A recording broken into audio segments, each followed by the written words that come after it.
सुवर्ण गणेशाचं आगमन दिव्यागरसाठी सुवर्णकाळ घेऊन आलं।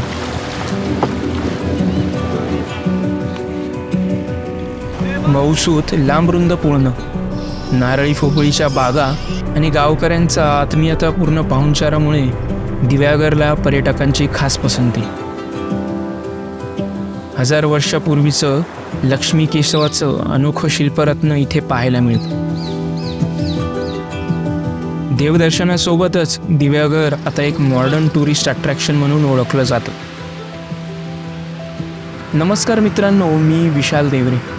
कोकण कोस्टल राईड्सच्या एपिसोड 4 मध्ये मी तुमचं स्वागत करतो। निसर्ग समृद्ध दिव्यागर आणि इथला भक्तिमय प्रवास तुम्हाला या व्हिडिओमध्ये बघायला मिळणार आहे।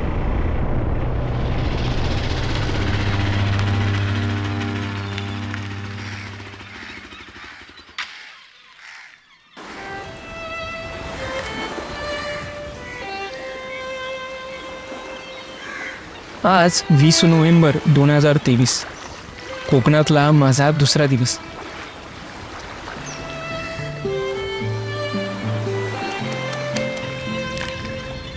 पहाटे लवकर मुरुडवरून मी आगरदांड्याला आलो।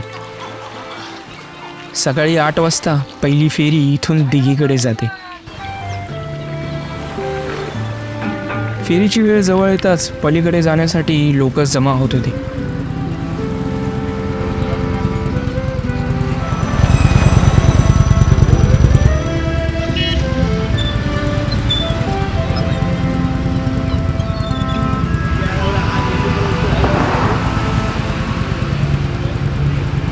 सर्वांचाच वेळ आणि त्रास या फेरी सेवेमुळे वाचतो।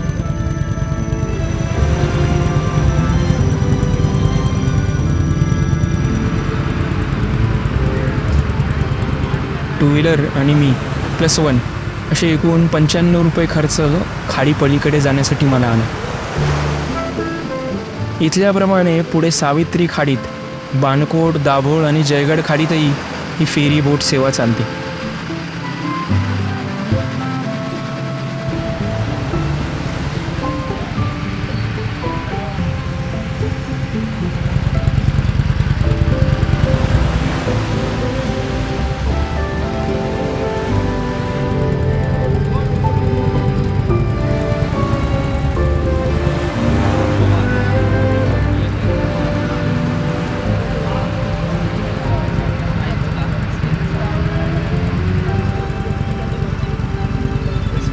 पहाटेच्या धुक्यामधून हळूहळू समोरचं दिघे पोर्ट दिसू लागलं। इथेही लोक फेरीची वाट बघत उभी होती।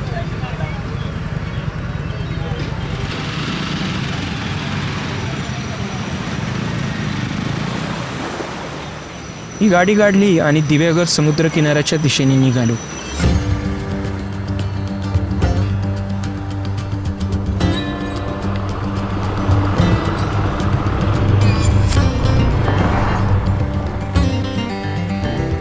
दिघे पोर्ट ते दिव्यागर बीचचं अंतर साधारण 26 किलोमीटरचं आहे।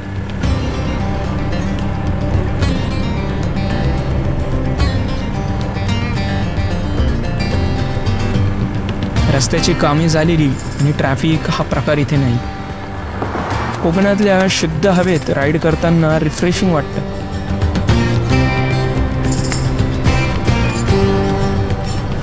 लेड बॅक करून अतिशय सॅटिस्फाईंग आजचा प्रवास होता।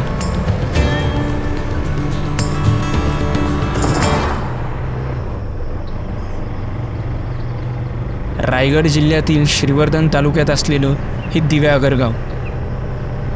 दिव्यागर हे छोटंसं गाव, पण इथं पर्यटकांची गैरसोय होत नाही। स्वस्तात होमस्टे आणि उत्तम सी फूड ते प्रत्येक वळणावर मिळतं। देवदर्शनासोबतच आता हे एक वीकेंड गेटवे झाले।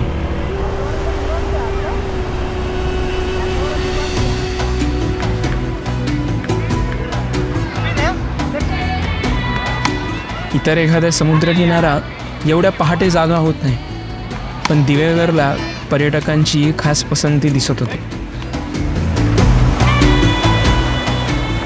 4 ते 5 किलोमीटरचा विस्तीर्ण किनारा दिव्यागरला लाभलेला आहे।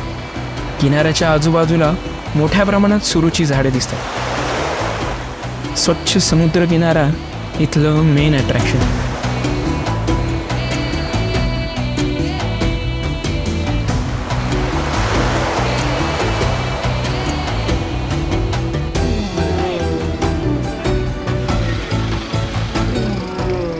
वॉटर स्पोर्ट्ससाठी अतिशय शांत अनुकूल समुद्र इथे आहे, त्यामुळे सर्व प्रकारच्या राईड्स इथे करता येतात.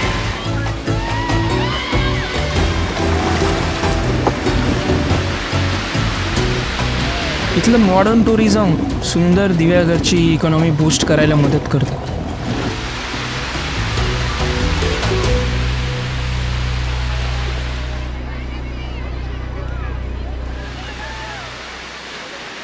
इथून होणारा सूर्यास्त कसा दिसत असावा या कल्पनेमध्ये मी हरवलेलो.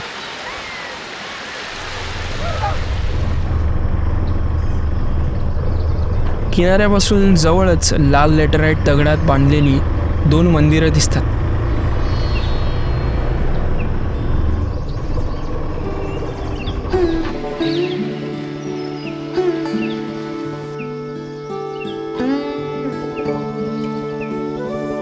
मंदिरासमोर दीपमाळा आहेत. तिथंच एक लहान स्टेपवेल सुद्धा दिसते. पहिलं मंदिर हे सुंदर नारायण मंदिर आहे.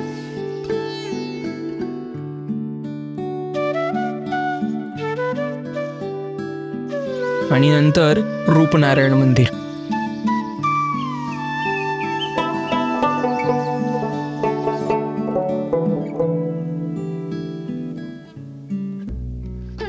सुमारे 1.5 मीटर उंचीची अत्यंत रेखीव सुबक प्रमाणबद्ध ही मूर्ती दिव्याघरच्या शिल्पसमृद्धीचं प्रतीक आहे.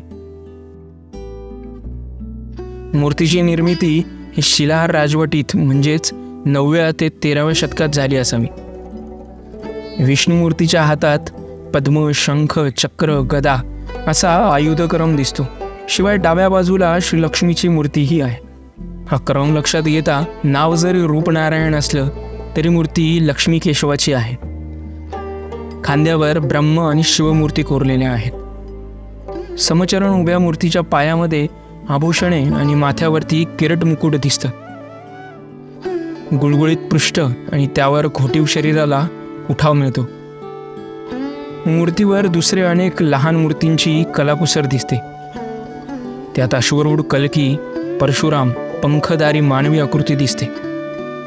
युद्धमग्न अवस्थेतील हिरण्यकश्यपू आणि नरसिंहही दिसतो. दशावतारासोबत बलरामाचा केलेला समावेश उल्लेखनीय आहे. कलाप्रेमी शिलाहार नृपतींनी साऱ्याच कला आविष्कारांना मदत केलेली. याचं हे एक उत्तम उदाहरण.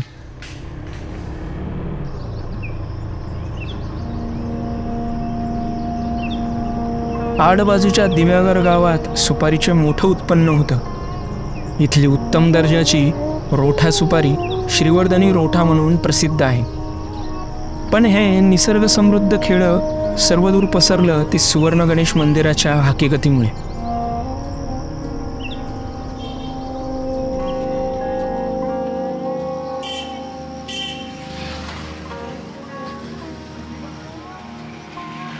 श्रीमती द्रौपदी धर्म पाटील यांच्या नारळी फोपळीच्या बागेत खोदकाम करत असताना तांब्याची पेटी आढळली. त्यात 1 किलो 325 ग्राम वजनाची सुवर्ण गणेशाची प्रतिमा होती. दुर्दैवाने त्याची एकदा चोरीही झालेली आणि पुढे जाऊन सुवर्ण गणेशाची पुनर्प्रतिष्ठापना केली गेली. गाव प्रसिद्ध झालं आणि सोन्याच्या गणपतीसोबत गावाला ऊर्जावस्था आली. मागील अनुभव लक्षात घेता सुरक्षा अधिक भक्कम झाली. त्यामुळे आत फोटो काढण्यासाठी सक्त मनाई आहे.